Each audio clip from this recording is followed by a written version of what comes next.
Anuria एक ऐसी condition है, एक ऐसी परिस्थिति है जब हमारी किडनीज या हमारे गुर्दे पेशाब बनाना बंद कर देते हैं और ऐसी स्थिति में बिल्कुल ही पेशाब नहीं बन पाता है। और जो भी मरीज़ जो इस परेशानी से ग्रसित होते हैं, जब हमारे पास आते हैं तो वो हमें ये बताते हैं कि डॉक्टर साहब हमारा पेशाब बिल्कुल भी नहीं हो रहा है। तो ऐसी जो कंडीशन है इसको एन्यूरिया बोलते हैं। इसमें जो परेशानियां डेवलप होती हैं, हो सकता है कुछ समय से ये आपके शरीर में चल रही हों जिसकी वजह से ऐसा होता है, और कभी कभार ये अचानक से भी हो सकता है।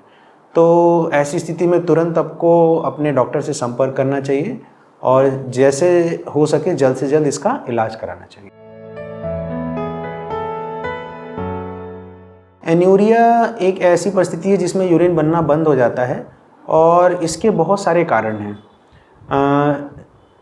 आम तौर पे इसको किडनी फेल्योर का भी एक सिम्टम या एक कंडीशन कह सकते हैं, जब किडनीज पूरी तरीके से शट डाउन हो जाती हैं और यूरिन बनाना बंद कर देती हैं।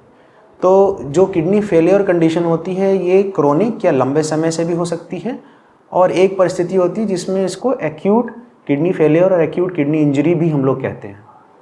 एक्यूट परिस्थितियाँ वो परिस्थितियाँ होती हैं जिसमें अचानक से ही पेशाब बनना पूरी तरीके से बंद हो जाता है। आम तौर पे एज ए यूरोलॉजिस्ट हमें ये कंडीशन उन लोगों में दिखाई पड़ती है जिनमें दोनों तरफ किडनी स्टोन्स होते हैं, और वो किडनी स्टोन्स अचानक से जाके किडनी की दोनों ट्यूब्स या यूरेटर को ब्लॉक कर देते हैं। ऐसी परिस्थिति में दोनों किडनीज ब्लॉक हो जाती हैं और यूरिन बनना बंद हो जाता है। कभी कभार चोट लगने पे या इंजरी होने पे, ट्रॉमा होने पे भी बॉडी से बहुत ज़्यादा रक्तस्राव हो जाता है, बॉडी से बहुत ज़्यादा ब्लड लॉस हो जाता है, जिससे किडनीज़ में ब्लड जाना काफ़ी कम हो जाता है और ऐसी परिस्थिति में भी यूरिन बनना बंद हो जाता है। तो ये तो कुछ अचानक से होने वाली कंडीशंस हैं। कुछ ऐसी सिचुएशन भी होती है जिसमें ये परिस्थिति कुछ समय बाद आती है, जिसको हम लोग क्रोनिक किडनी डिजीज़ या रीनल फेलियर भी कह सकते हैं। क्रोनिक किडनी डिजीज़ एक ऐसी परिस्थिति है जिसमें धीरे धीरे करके किडनीज काम करना कम कर देती हैं।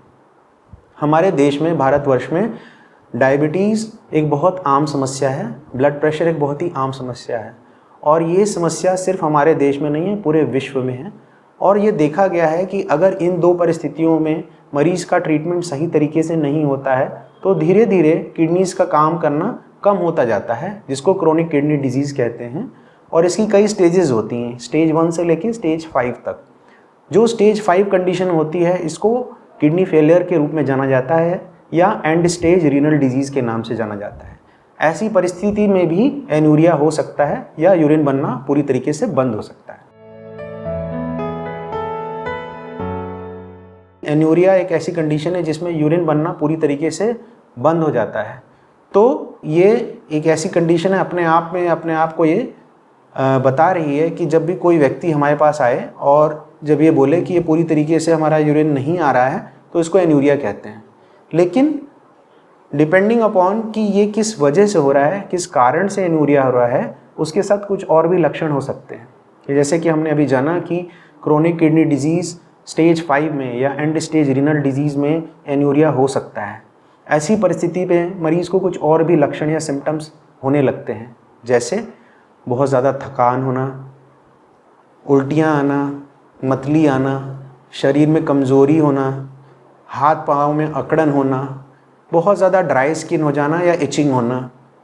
ये सारी जो स्थिति हैं, ये सारी जो कंडीशंस हैं, यही बात बता रही हैं कि किडनीज़ काम ठीक से नहीं कर रही हैं और मरीज़ की किडनीज़ शट डाउन की तरफ जा रही हैं, जिसको एंड स्टेज रीनल डिजीज़ बोलते हैं। कभी कभार एक्यूट किडनी इंजरी में भी एन्यूरिया हो जाता है, या अचानक से जब हमारी किडनीज़ काम करना बंद कर देती हैं। ऐसे व्यक्ति में कभी कभी ऐसा भी होता है कि अगर स्टोन्स की वजह से ऐसा हो रहा है तो उनकी पेट में काफ़ी दर्द महसूस होता है उनको स्टोन्स की वजह से, या उनको कभी कभार स्टोन्स की वजह से इन्फेक्शन भी हो जाता है, जिसमें हाई फीवर भी आता है। कभी कभार जिन लोगों को एन्यूरिया होता है उनकी स्थिति पहले से ही गंभीर होती है। क्यों? क्योंकि एक्यूट किडनी इंजरी ट्रॉमा या चोट की वजह से भी हो सकती है। कुछ व्यक्ति हमारे पास ऐसे भी कभी कभी देखे गए हैं जो हमारे पास आते हैं जिनके शरीर में जन्म से एक ही किडनी होती है, और ऐसे व्यक्तियों में अगर उस किडनी में चोट लग जाती है तो कभी कभार उनको भी एन्यूरिया का सामना करना पड़ सकता है। एन्यूरिया की जटिलता इस बात पर निर्भर करती है कि ये किस कारण से हो रहा है।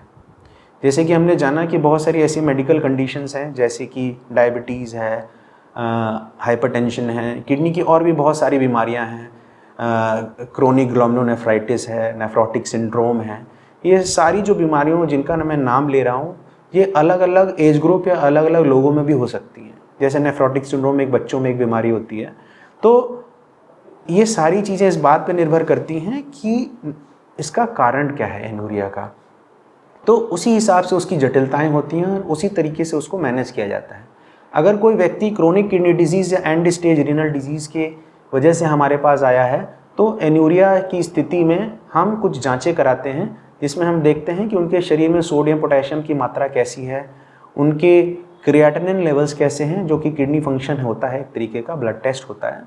और अगर इसमें बहुत ज़्यादा कुछ परेशानियाँ हमें दिखाई पड़ती हैं, तो हमें पेशेंट को तुरंत डायलिसिस की सलाह देनी पड़ती है।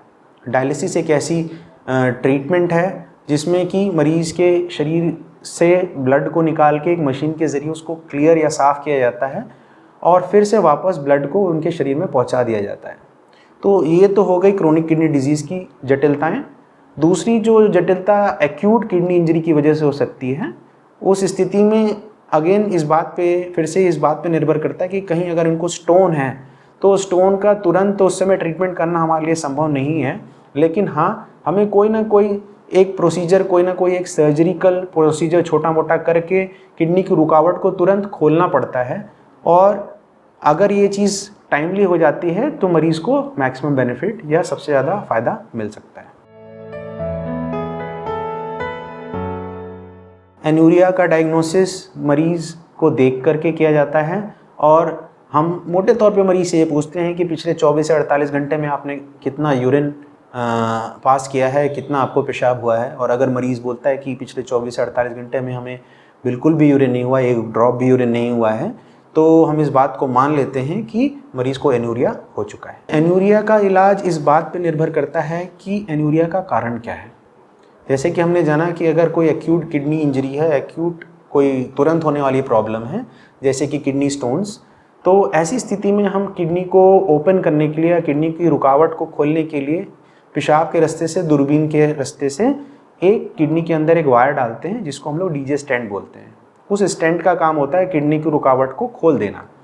जैसे किडनी की रुकावट खुल जाती है, वैसे ही किडनीज को सुधरने का मौका मिलता है और ऐसी स्थिति में मरीज एन्यूरिया से बाहर निकल आता है और उनको यूरिन वापस से होने लग जाता है। ऐसे ही एक सिचुएशन या ऐसी एक समस्या चोट लगने की वजह से भी हो सकती है, जब ट्रॉमा होता है और जब चोट लगती है तो शरीर से कभी कभार बहुत ज़्यादा रक्त बह जाता है। ऐसी स्थिति में हम जल्द से जल्द मरीज़ के शरीर में रक्त को पहुंचाते हैं या ब्लड ट्रांसफ्यूजन्स करते हैं, ताकि उनका जो ब्लड प्रेशर है वो मेंटेन हो सके और किडनी सुचारू रूप से वापस काम करने लगे।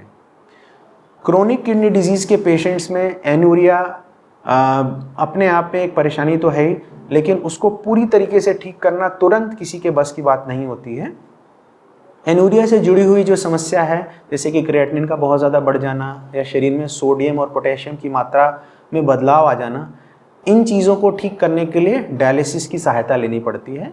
और डायलिसिस, जैसे कि हमने जाना, एक प्रक्रिया है जिसमें खून को साफ़ करने के लिए एक डायलिसिस मशीन का सहारा लिया जाता है और उस मशीन के ज़रिए जो भी गंदगी खून के अंदर इकट्ठी हो जाती है उसको साफ़ करके वापस शरीर के अंदर डाल दिया जाता है। एक तरीके से डायलिसिस मशीन टेम्परेरी तौर पे मरीज़ की किडनी का काम करती है। क्यों? क्योंकि उनके शरीर की किडनी दोनों खराब हो चुकी हैं। और दोस्तों, जब ऐसी कोई स्थिति पैदा हो जाती है कि जब दोनों किडनीज काम करना बंद कर देती हैं और हफ्ते में 2 या 3 बार मरीज़ को डायलिसिस करानी पड़ती है, तो उनका जो परमानेंट उपचार है वो डायलिसिस ना होकर किडनी ट्रांसप्लांट हो जाता है। किडनी ट्रांसप्लांट में किसी एक नज़दीकी जानने वाले व्यक्ति की किडनी फेलियर पेशेंट्स के बॉडी में लगाई जाती है और इससे डरने की बिल्कुल ज़रूरत नहीं है, क्योंकि जो भी व्यक्ति किडनी देता है उनकी हम पूरी जांचें करते हैं और हमको जान के ये ताज्जुब होगा कि जो दोनों किडनीज़ हैं उसमें से अगर एक किडनी भी अच्छे तरीके से हमारी बॉडी में काम कर रही है तो हमारा सारा जीवन आराम से कट सकता है। तो अगर हमारे घर में किसी व्यक्ति को किडनी की ज़रूरत है, किडनी ट्रांसप्लांट की ज़रूरत है, तो आपको झिझकना नहीं चाहिए और अपनी ये किडनी अपनी इच्छा से अपने घर के किसी व्यक्ति को दान करनी चाहिए, ताकि वो किडनी फेलियर या एन्यूरिया से जूझ सकें और नॉर्मल तरीके से अपनी ज़िंदगी आगे जी सकें। एन्यूरिया को रोकने के लिए हमें सबसे पहले एन्यूरिया के कारण को जानना होता है। और जैसे कि हमने अभी बात की कि हमारे देश में डायबिटीज़ और ब्लड प्रेशर एक बहुत ही आम बीमारी है, और जब ये दोनों बीमारियां एक साथ किसी व्यक्ति को हो जाती हैं तो ये बहुत ज़्यादा नुकसान पहुंचाती हैं किडनी को। तो हमें सबसे पहले तो डायबिटीज़ और ब्लड प्रेशर से बचना चाहिए। इसके लिए रेगुलर हमें एक्सरसाइज करनी चाहिए, बहुत ज़्यादा मीठा नहीं खाना चाहिए, मोटापे से बचना चाहिए, क्योंकि ये देखा गया है कि मोटापे की वजह से भी बहुत सारी चीज़ों पे बॉडी पे असर पड़ता है और हम सब डायबिटीज़ होने की कगार पे पहुंच जाते हैं। तो मोटापे से बचना चाहिए, एक्सरसाइज करनी चाहिए, हेल्दी फूड खाना चाहिए, नॉन वेजिटेरियन डाइट से बचना चाहिए। ये भी देखा गया कि कई बार बहुत सारे लोग अपने मन से कुछ दवाएं लेने लगते हैं, जैसे कि पेन किलर्स, और बहुत सारे पेन किलर्स ऐसे होते हैं जो हमारी किडनी को नुकसान पहुंचाते हैं। तो हमें अपने आप से पेन किलर्स खुद नहीं लेने चाहिए। जब हमारे डॉक्टर्स जो हमें प्रिस्क्राइब करते हैं पेन किलर्स, उसी डोज में लेना चाहिए। और हमें इस बात का ध्यान रखना चाहिए कि हमें सेल्फ मेडिकेट नहीं करना चाहिए, हमें खुद से दवाएं नहीं लेनी चाहिए, क्योंकि बहुत सारी दवाएं हमारी किडनी पे भी असर डालती हैं। इसके अलावा जैसे कि हमने जाना कि किडनी स्टोन्स की वजह से भी किडनी फेलियर हो सकता है। तो अगर हमारे घर में किसी को किडनी स्टोन है या हमें भी पहले कभी किडनी स्टोन हुआ है, तो साल में कम से कम एक बार हमें अपने यूरोलॉजिस्ट या डॉक्टर से मिलना चाहिए, ताकि हम अपना चेकअप करा सकें और इस चीज़ को समझ सकें कि कोई हमारे शरीर में कोई नई बीमारी तो उत्पन्न नहीं हो रही है।